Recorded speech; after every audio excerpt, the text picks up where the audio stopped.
Mensagem aqui de Fonte Viva, capítulo 158 de Fonte Viva, porque, para mim, Fonte Viva é como se fosse não, de fato né? É um trabalho magnífico de autoanálise. Para quem quer fazer uma autoanálise do ponto de vista espiritual, Fonte Viva tem todos os elementos, não precisa de mais nada. E é interessante, esta os comentários de Emmanuel, né, o filósofo essencial do Espiritismo, o mundo espiritual nos presenteou com Chico Xavier, logicamente com Kardec, né, Allan Kardec, que codificou o Espiritismo, e depois veio os dois espíritos que deram continuidade à obra, né, vários, mas dois se destacam entre os vários, André Luiz e Emmanuel. André Luiz nos mostrando o funcionamento, a lógica racional, científica do mundo espiritual. E Emmanuel, o grande pensador do espiritismo. Isso aqui é tudo que Emmanuel escreveu sobre o Novo Testamento, né, esses livros aqui. Essa é a edição da Federação Espírita Brasileira, fez um catálogo de tudo que Emmanuel escreveu sobre o Novo Testamento e colocou nessa coleção de livros aqui, né? E ainda tem um detalhe, alguns livros aqui, algumas das mensagens de Emmanuel não estão aqui, porque como o Chico tinha cedido os direitos autorais para várias editoras, teve uma delas, né, justamente uma editora chamada de Editora Espírita Emmanuel, não cedeu, não devolveu, não permitiu que a federação colocasse as mensagens que estavam escritas, que foram cedidas a essa editora, né? Então, mas o restante está tudo aqui. Olha para você ver, né? Que Emmanuel escreveu. O grande pensador do Espiritismo. Tem tudo aqui, os 4 evangelhos, Apocalipse, né? As cartas de Paulo, que por si só já são magníficas, né? Mas, em Fonte Viva, um projeto de autoanálise, dependendo da forma como nós olhamos, né? E este aqui, então, eu achei magnífica, né? Que é o capítulo 158 de Fonte Viva, na ausência do amor. Nesta mensagem, Emmanuel analisa a primeira carta de João, capítulo 2, versículo 11. Né? A primeira epístola de João, capítulo 2, versículo 11. E lá está escrito o seguinte: aquele que aborrece a seu irmão está em trevas, e anda em trevas, e não sabe para onde deve ir, porque as trevas lhe cegaram os olhos. Está lá em João, a primeira carta de João, capítulo 2, versículo 11. Aquele que aborrece a seu irmão está em trevas, e anda em trevas, e não sabe para onde deve ir, porque as trevas lhe cegaram os olhos. E Emmanuel, o filósofo essencial do Espiritismo, o grande pensador do Espiritismo, escreve o seguinte: se não sabes cultivar a verdadeira fraternidade, se você não sabe cultivar a verdadeira fraternidade, então existe uma verdadeira fraternidade, se existe uma verdadeira, porque tem uma falsa, né? Uma falsa fraternidade. E existe uma fraternidade verdadeira. E se você não aprendeu ainda a cultivar esta verdadeira fraternidade, você será atacado fatalmente pelo pessimismo, tanto quanto a terra seca sofrerá o acúmulo de pó. Então, se eu não tenho em minha alma a verdadeira fraternidade, como é que funciona isso, então? Por que eu vou ser atacado pelo pessimismo? Porque diante de uma falsa fraternidade, o mundo não compensa viver. Não compensa. As pessoas não compensam. Existe tanta coisa ruim no mundo, neste nosso mundo, um planeta de expiação e provas, que só pelo fato de estarmos aqui, para a maioria das pessoas, já é um atestado de maus antecedentes. A gente vive aqui de uma certa maneira que, se você não tem um olhar verdadeira fraternidade, porque dentro do sentido da verdadeira fraternidade, nós olhamos para o mundo, para as pessoas, e nós não julgamos nem condenamos ninguém. Porque dentro da verdadeira fraternidade, nós levamos a sério o Pai Nosso. Pai Nosso. Quando Jesus fala Pai Nosso, Jesus, o Divino Mestre, né, se coloca na posição de nosso irmão, nos chamando para a perspectiva de nos olharmos igualmente a todos como irmãos. Então, por isso Jesus falou que Jesus, na oração do Pai Nosso, ele começa exatamente assim, Pai Nosso. Pai Nosso que estás nos céus. Ou seja, é o nosso Pai, Pai de todos nós que está no céu. E a verdadeira fraternidade só começa se eu realmente visualizo este Pai Nosso na minha condição de irmão de todo mundo. Então não importa mais para mim, não vou ser pessimista, porque não importa o que as pessoas estão fazendo. Nós vivemos em um mundo extremamente violento, absurdamente violento, né? As pessoas fazem coisas que espantam os olhos. Nesse nosso Brasil, onde um país que perdeu em muitos momentos a capacidade de se indignar, ainda acontecem coisas indignantes. Que mesmo para quem já perdeu a capacidade de indignar-se, ainda acontecem coisas absurdamente indignantes. Violências absurdas de todo nível, corrupção desenfreada, né? Corrupção desenfreada em todos os instantes. Então você observa que quando eu desenvolvo um sentimento de fraternidade verdadeira, isso não importa. Esse mundo do jeito que ele é, não importa. Porque eu tenho a consciência plena de que eu não posso mudar o mundo. Eu só posso mudar a mim mesmo. Então, eu me desconecto. Eu me desconecto daquela necessidade de mudar o mundo e passo a focar em mim mesmo. Porque eu posso fazer alguma coisa por mim. E quando eu descubro que eu posso fazer alguma coisa por mim, isto que eu fiz por mim começa a irradiar a minha volta, através dos meus exemplos. Mas enquanto eu estiver preocupado em mudar o mundo e brigar com o mundo porque o mundo é ruim, eu perco o foco principal da minha existência, que é mudar a mim mesmo. Por isso, na verdade, o que acontece? Nós gostaríamos muito que Deus mudasse o mundo. Eu peço, por exemplo, todo mundo que tem filho problema, que tem um parente problema, irmão, pai, seja o que for, a pessoa ora pedindo a Deus que mude o jeito daquela pessoa ser. Por exemplo, tem uma pessoa que me ofende, me magoa, e eu quero que Deus mude a pessoa. Seria o mesmo que pedir a Deus que ele viesse à noite, enquanto aquela pessoa dorme, conectasse, né, o seu laptop, digo, o seu notebook, o que for, que Deus caminha com ele, e reprogramasse o meu cérebro, ou o cérebro do meu parente, daquela pessoa que me faz sofrer. Mas Deus não faz isso. Ele não muda as pessoas. Ele disponibiliza veículos, recursos para que eu aprenda e descubra a necessidade que eu tenho de mudar a mim mesmo. Então, se eu não descobrir isso, ele espera, sem pressa, que eu mude a mim mesmo. Agora, se eu que não sou Deus, nem tenho a capacidade de reprogramar a cabeça de ninguém, eu brigo com o mundo e com as pessoas porque elas são diferentes daquilo que eu espero que elas sejam. Até que eu descubra um dia que eu só tenho o poder de mudar a mim mesmo. Eu só tenho o poder, uma única pessoa realmente, e com muita dificuldade eu tenho a condição de mudar, que sou eu mesmo.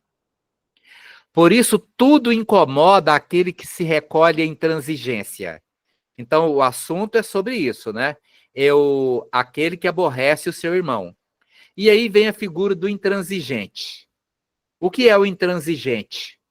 Intransigente é a pessoa sem lado. Aquela pessoa que não tem lado, né?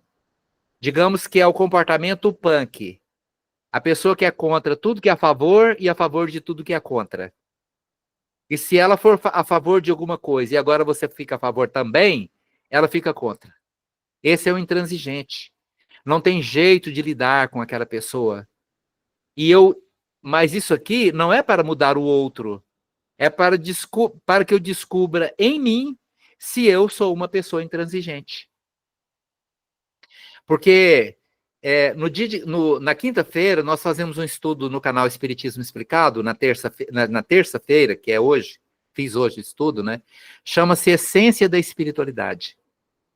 A essência da espiritualidade, você pode, você pode resumir em Mateus capítulo 5. Mateus capítulo 5 fala das bem-aventuranças. Mas quando eu olho as bem-aventuranças, não é para o outro se tornar um bem-aventurado. É para que eu me torne um bem-aventurado.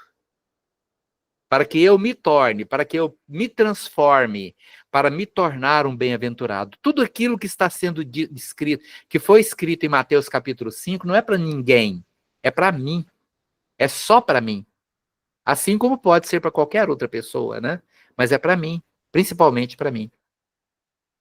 Por isso, se eu me incomodo com o que as pessoas fazem, eu me incomodo porque eu agora não aguento mais esse, eu não aguento mais aquele, e vou somando aqueles que eu não aguento na minha vida, eu estou me tornando uma pessoa intransigente.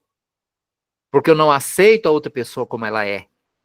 E eu não posso mudar. Agora eu pergunto, se eu não aceito o outro como é, mas quem sou eu se Deus aceita? Porque se Deus permitiu, porque ele aceita a pessoa do jeito que ela é. E ele espera que ela seja do jeito que ela é, que ela continue sendo o que ela é, até que ela resolva mudar. Mas eu não. Eu não aceito que seja assim. Porque aquela pessoa, o jeito dela agir me incomoda. E ao me incomodar, eu me torno uma pessoa intransigente e irracionalmente intransigente. Porque agora eu já admito que eu sou melhor do que Deus, porque Deus espera cada um. E eu não quero. Por isso, os companheiros que fogem às tarefas do amor são profundamente tristes pelo fel de intolerância com que se alimentam. Então, existe um amor que nós devemos cultivar, uma fraternidade verdadeira, que faz com que eu não me importe, eu não me ofendo, nem me magoe com o comportamento ruim de ninguém, seja quem for. Pelo simples fato de que eu posso sim. Não estamos falando aqui de uma situação de abandono de ninguém. Estamos falando que existe um momento em que você compreende que determinadas pessoas só vão mudar o seu comportamento quando elas desejarem. Neste momento, o comportamento daquela pessoa ou daquelas pessoas param de me ofender, param de me magoar, param de me tornar uma pessoa completamente antagônica a ela porque eu não consegui mudá-la. Ou porque ela não mudou o seu comportamento, o seu jeito de ser no meu tempo. Ela não mudou no meu tempo. Ela só vai mudar no tempo dela. Por isso, quantas pessoas, quantas famílias se tornam codependentes, né? Codependência. Existe a codependência química, quando uma família tem alguém muito querido, muito amado, um filho, um marido, uma esposa que é dependente químico, né? E todo mundo é codependente dela, porque todo mundo só vai estar bem se ela estiver bem. E como aquela pessoa nunca vai estar bem, todo mundo fica mal. Isso é uma codependência. Existe um outro nível de codependência, que é o de dependência emocional. Existem pessoas que estão sempre mal.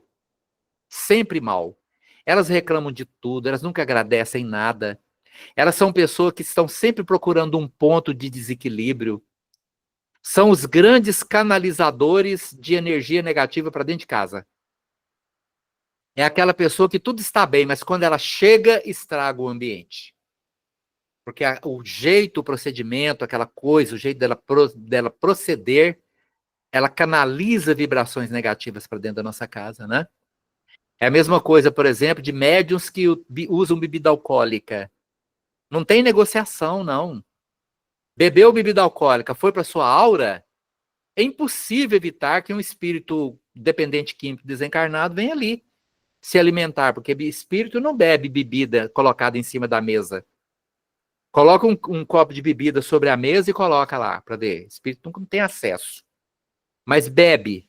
Vai para o seu corpo, mistura com o seu ectoplasma, vai para a sua aura e pronto, aquilo ali atrai. Você bebe dentro de casa, não tem como evitar que a nossa casa, quando usamos bebida alcoólica dentro de nossa casa, acabe atraindo espíritos dependentes químicos desencarnados que não conseguiram libertar-se da bebida.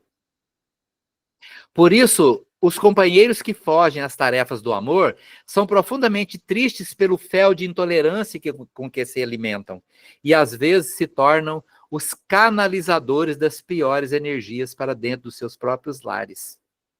Porque quando ela chega, ela perturba. Agora, eu não tenho como mudar a outra pessoa se ela não quiser mudar. E como existem muitas situações em que não há possibilidade de existir ex, não existe ex-pai, ex-filho, ex-mãe, não tem, né? Então eu tenho que aprender a conviver com aquela pessoa. E chegar no momento em que a atitude da pessoa não me ofende mais. Agora, o pior é quando descubro que eu que sou esse ponto de desequilíbrio. Sou eu que sou o portador disso aqui, ó. Porque eu que sou intransigente, não aceito ninguém, não quero aceitar comportamento de ninguém, porque eu só aceito aquilo que se adequa ao meu comportamento, ao meu jeito de ser.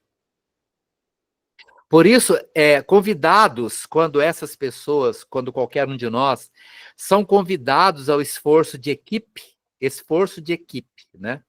Asseveram que os homens respiram em bancarrota moral. Para quê? Né? Eu vou ajudar alguém, participar de um grupo, alguma obra social. Isso não muda ninguém. Isso é papel do governo. Ele que tem que fazer.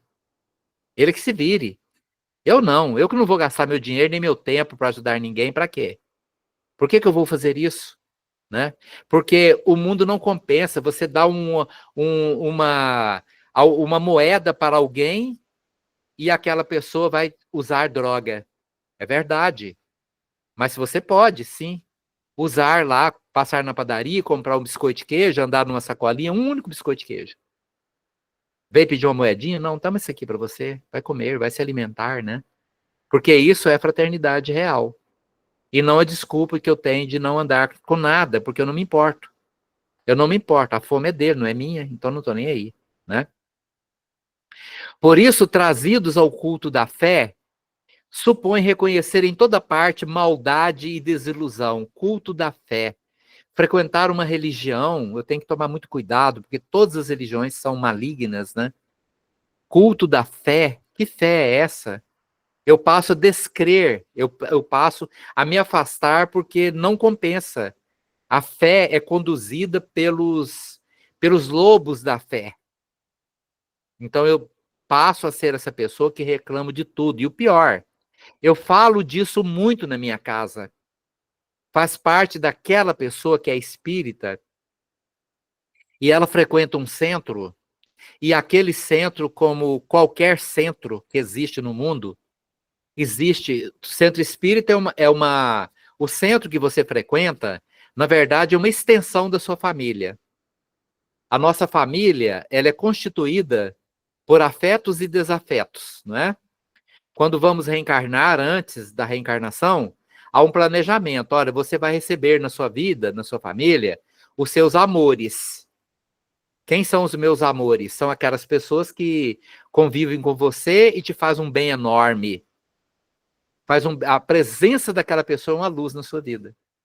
Mas você será obrigado a reencarnar com quem você não perdoou em vidas passadas. Você será também obrigado a trazer para o seu lar os seus desamores. Porque os amores vão se intensificar e os desamores vão ser reconduzidos para se tornar amor. É para isso que nós temos em nossa família os peixes fora d'água, né? Aqueles que não são diferentes. O comportamento é diferente. A mãe cria os seus filhos tudo do mesmo jeitinho, com o mesmo amor, e de repente ensina todas as virtudes para cada um, e tem aquele é diferente. Ele desvirtua, ele desvia do caminho, né? Quem é aquele? É o mais necessitado. É aquele mais carente, aquele que precisa de mais amor, né? Por isso, eu perco essa oportunidade magnífica de me tornar essa pessoa. Porque tudo no Espiritismo nunca é para o outro. Nunca é para o outro.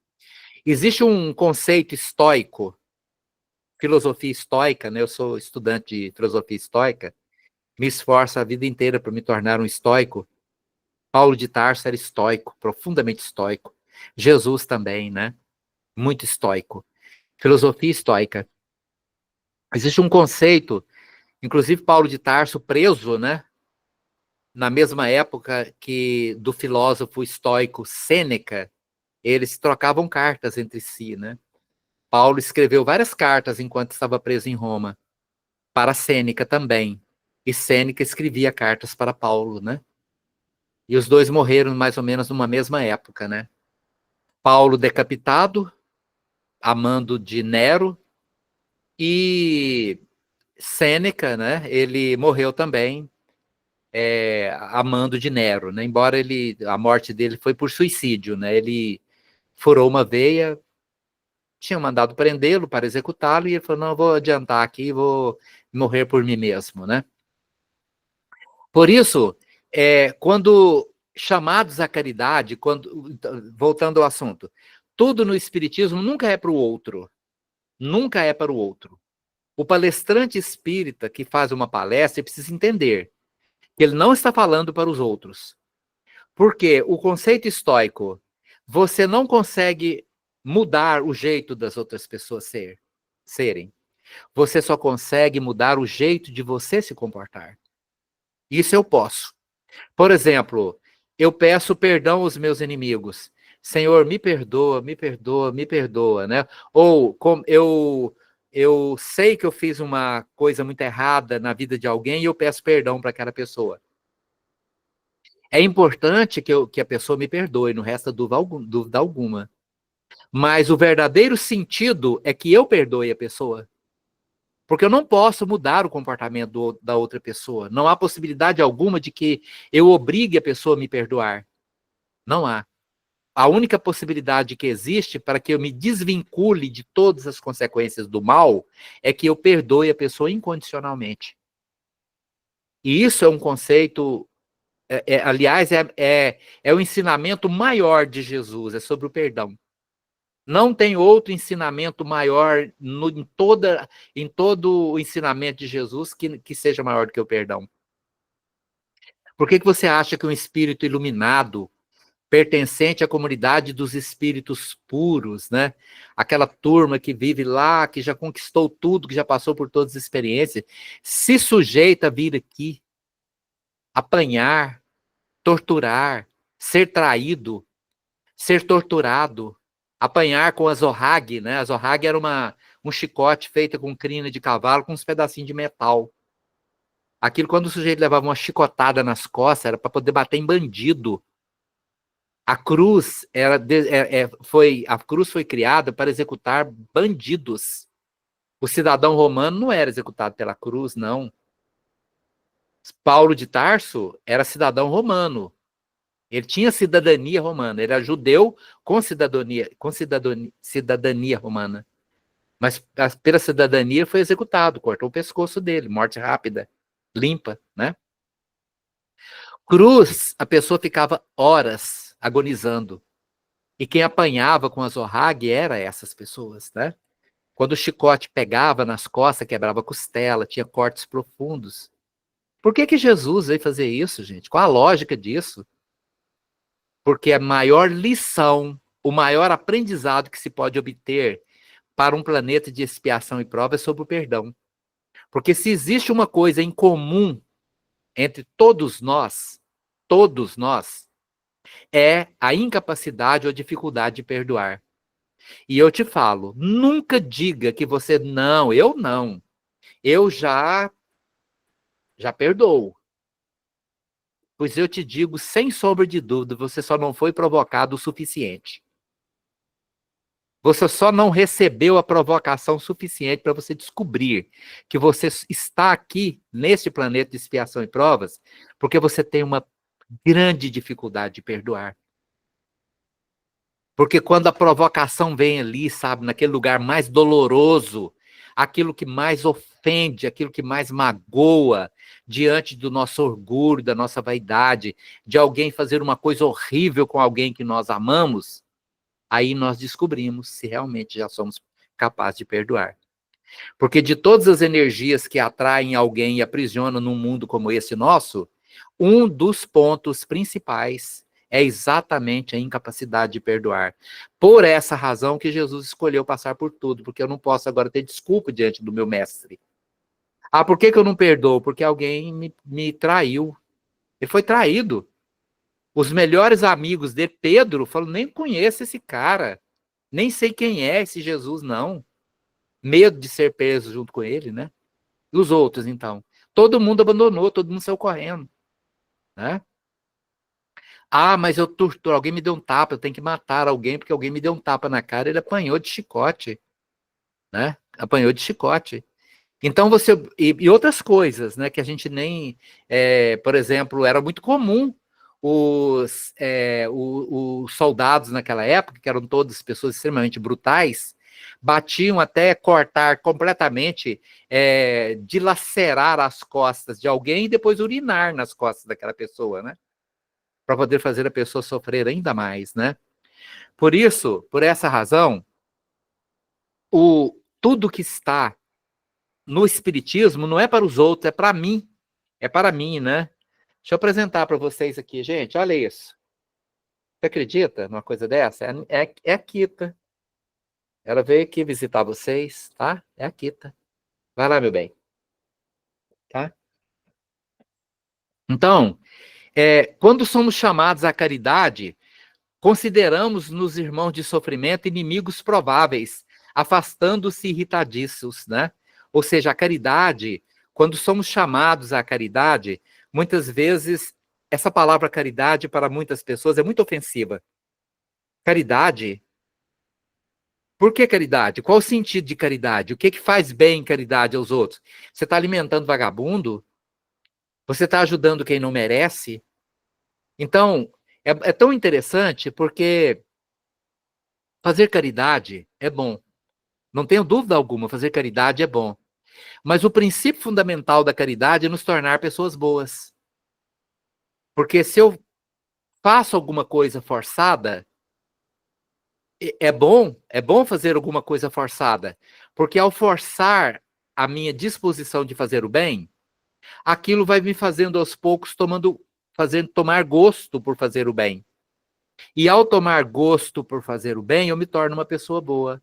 E aí a caridade abrigou-se em meu coração. Porque tudo diz respeito, projeto de Deus para a nossa vida. Qual é o projeto de Deus para a minha vida? Qual é o seu projeto de vida? Chegar na velhice com um bom pé de meia para eu ficar de boa. Então chegou na idade avançada, eu estou na idade velho, agora eu tenho uma aposentadoria, eu tenho um dinheiro guardado para que a minha vida fique mais tranquila, para que eu possa ter isso, aquilo outro, né? Esse é o projeto da maioria da humanidade. Espiritismo é diferente. Espiritismo nos ensina a levar os nossos planos para além dessa vida. Aqui nessa vida a gente pergunta para uma criança, o que você quer ser quando você crescer? Dentro da doutrina espírita existe uma pergunta mais adiante, para onde você deseja ir e o que você quer ser quando você morrer? Porque eu posso projetar para frente a minha disposição. Mas para isso eu preciso compreender que eu não tenho como consertar o passado. O passado não se conserta. Não tem nenhuma chance de você consertar o passado. Não conserta. Perda de tempo enorme quem tenta consertar o passado. Eu também não consigo viver antecipadamente o futuro. Excesso de passado, depressão.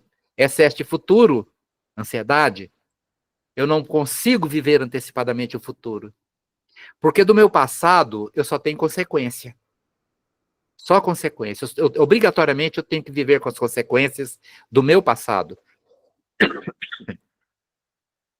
E o meu futuro, eu estou construindo hoje, aqui e agora, com minhas atitudes agora. Porque se hoje eu estou vivendo as consequências do meu passado, o que será amanhã? Exclusivamente, meramente, consequências daquilo que eu faço aqui agora, hoje, aqui agora. Essa é a minha. Então eu só tenho o presente. Nesse presente eu colho. E nesse presente, nesse momento agora, eu planto. E quando, por isso, tudo que o Espiritismo tem a me dizer, como espírita, eu posso dizer muita coisa para os outros. Eu posso ensinar sobre Espiritismo, falar sobre Espiritismo. Tem 1000 formas de levarmos o Espiritismo adiante. Mas eu preciso ter em minha consciência de que tudo é para mim, para que eu me torne, porque eu não consigo mudar a humanidade. Consta, diz a lenda, não tenho certeza absoluta disso, né? Que uma vez, na época da guerra, teve uma guerra, né? A Guerra dos 6 Dias. Naquela época teve uma preocupação mundial muito grande, né? Porque os árabes resolveram invadir Israel, como está acontecendo agora, né? Sempre aconteceu, nunca parou. Então o Chico chega no Emmanuel e fala para ele assim: Emmanuel, o que nós vamos fazer? Nós precisamos de fazer alguma coisa para poder mudar essa coisa de guerra. Nós precisamos fazer alguma coisa para mudar essa agressividade, guerras, tanta coisa acontecendo de ruim. Eu preciso fazer alguma coisa para isso. Aí disse que o Emmanuel olhou para o Chico e falou assim: Chico, quem somos nós para mudar o mundo? Nós temos que fazer as pessoas viver bem dentro da casa deles. Se nós conseguirmos isso, que as pessoas convivam bem uns com os outros, no ambiente de trabalho, na casa deles, na rua, enquanto se deslocam de um lugar para o outro, já está bom demais. Nós não conseguimos mudar os outros. Não há possibilidade. Por isso, tudo que o Espiritismo fala é para mim. É aquele hábito que eu tenho de estar ouvindo uma palestra do Divaldo e pensando assim: nossa, o quanto que seria bom se fulano estivesse ouvindo.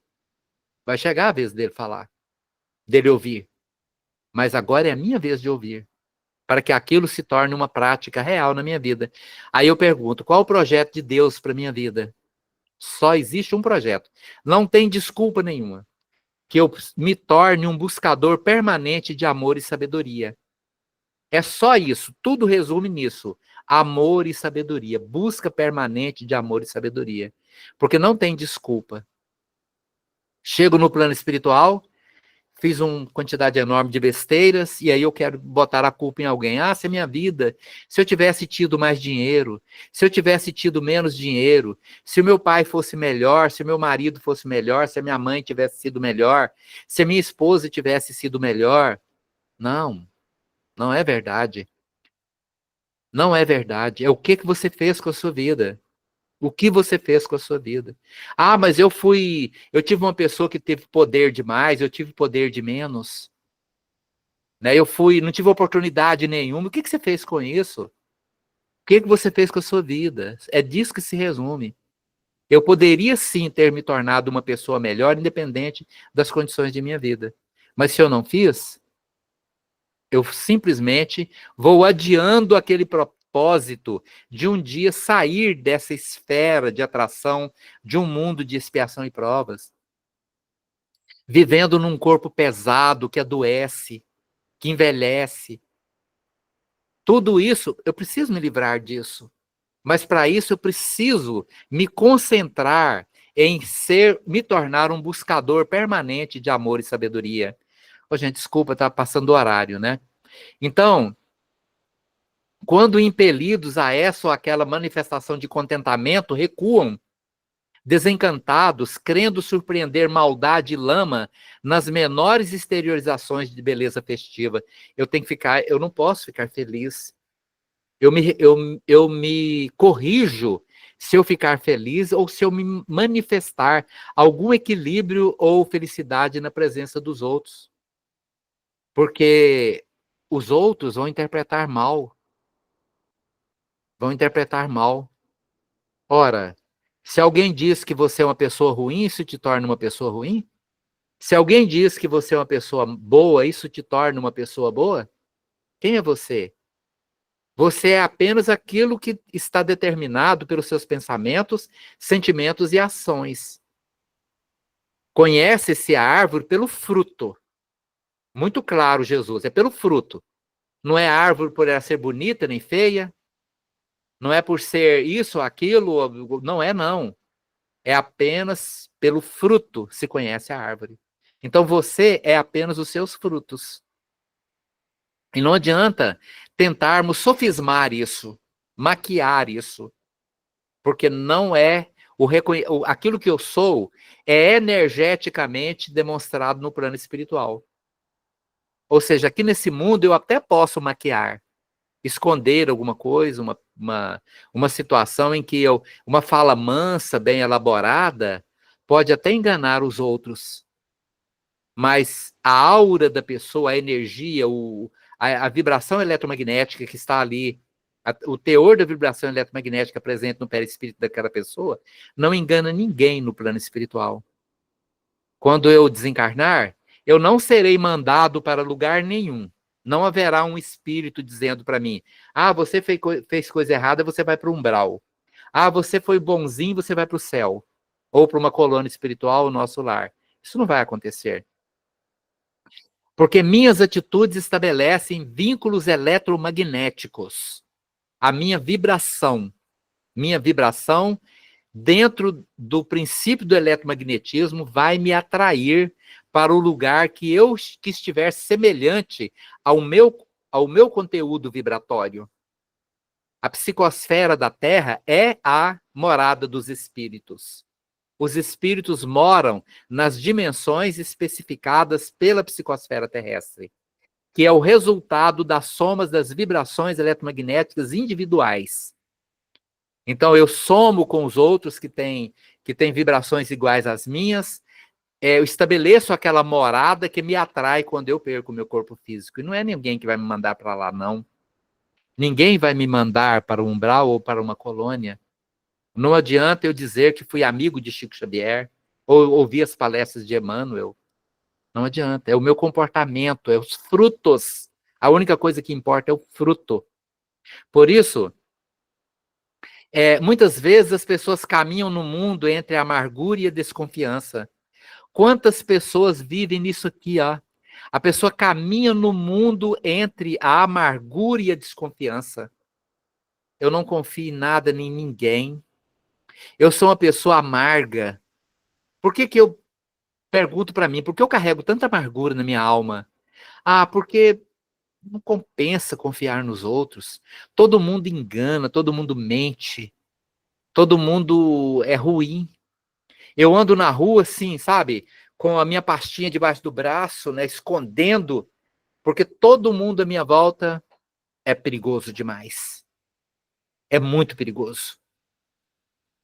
Porque eu não tenho a visão da verdadeira fraternidade. Todo mundo que está ali, ó, todo mundo que está ali são simplesmente meus irmãos. Irmãos que estão num estágio melhor, outros num estágio pior do que o meu, e eu estou inserido ali nessa irmandade. Isso é verdadeira fraternidade.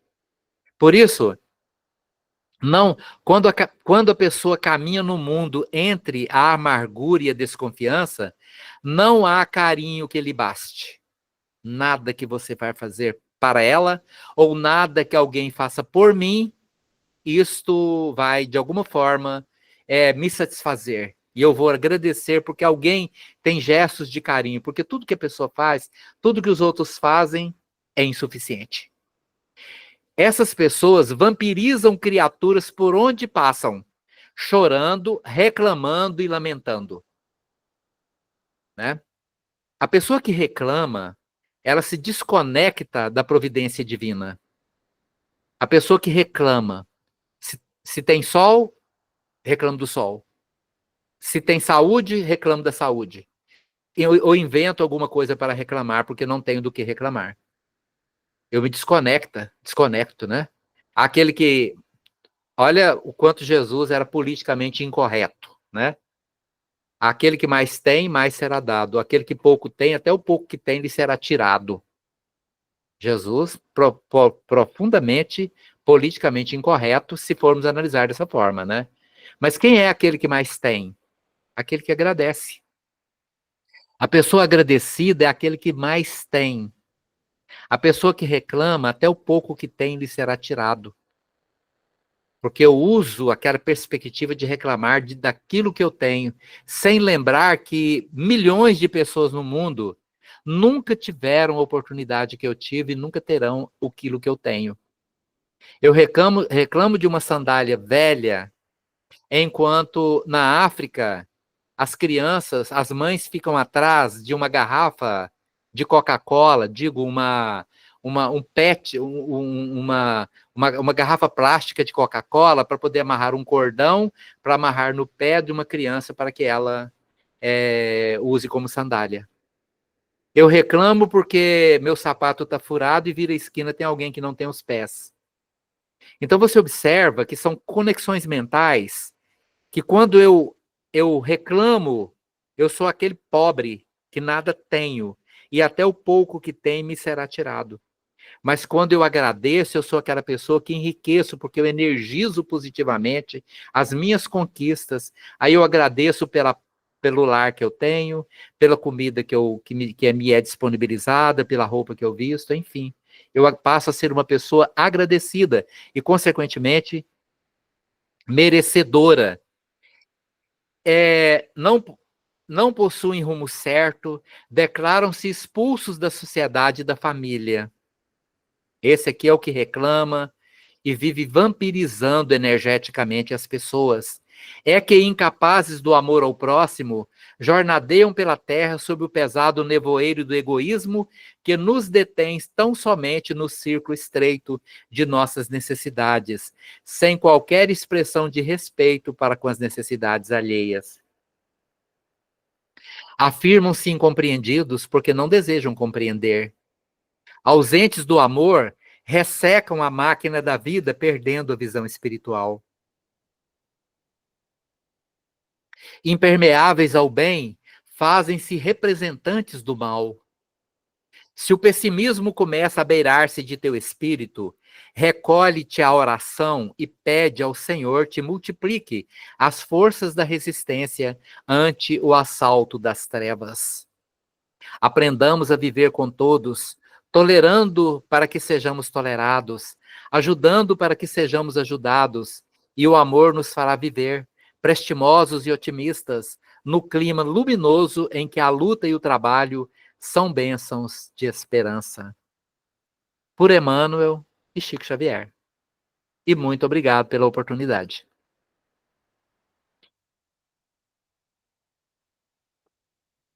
Eu é que agradeço, Lazarino. Nós é que agradecemos, né? Foi uma, foi maravilhoso. Foi tudo muito proveitoso, né, para todo mundo. Porque o perdão é algo que eu acredito que não seja só para mim, igual você fala. Quando a gente está falando para a gente, né? Então, assim, o perdão, para mim, eu achei que fosse fácil. Mas é como você disse, a prova ainda estava devagar. Mas quando veio com força, aí eu percebi que eu não havia dado conta, né, de fazer, né, de trabalhar o perdão da forma que deveria. Mas como que a gente vai trabalhar se a gente não se coloca, né, à disposição? Sim. Né? É vivendo a experiência que a gente aprende, né? No estudo do cristianismo existe a figura do circo, né? O circo. Cada cristão um dia terá o seu circo. Cada cristão um dia terá o seu circo. No tempo de Jesus, o circo era ir para o circo mesmo, ser comido por leões, né? E dentro do direito romano, não havia presença de advogados. Então, normalmente, perguntava-se ao condenado se ele era culpado ou inocente. Então, nas arenas, normalmente, antes de soltar os leões, alguém fazia uma pergunta: é Jesus ou César? Então, ali, quantos e quantos, aliás, César, o imperador, normalmente ele queria parecer bonzinho ante o povo que estava ali acompanhando ele, né? Dar uma oportunidade daquelas pessoas.